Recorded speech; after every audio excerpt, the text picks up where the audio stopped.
The second truth is, friends are not always friends.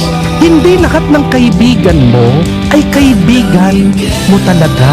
Hindi dahil sinasamahan ka ng isang tao, gusto na niya yung makakabuti para sa'yo. Hindi po ba?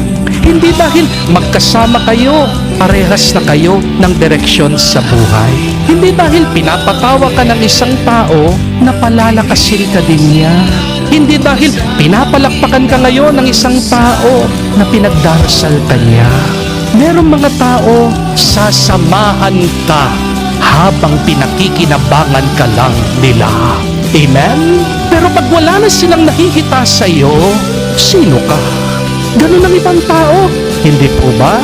Merong mga tao na kasama mong tumatawa, pero palihim, naiinggit pala sa'yo.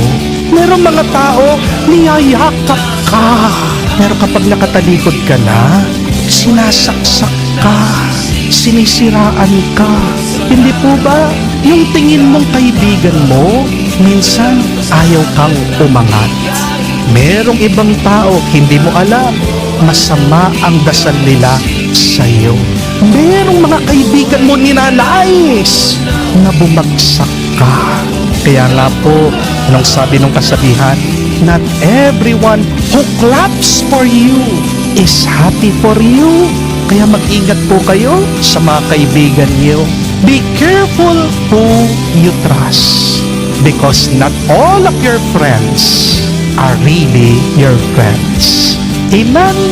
Sometimes, those who are close to you have a close heart to you. That is the second truth. Do not forget that your friends are not always your friends. Second truth is, your friends are not always your friends. Hindi lahat na tinuturing mong kaibigan ay kaibigan talaga sa'yo.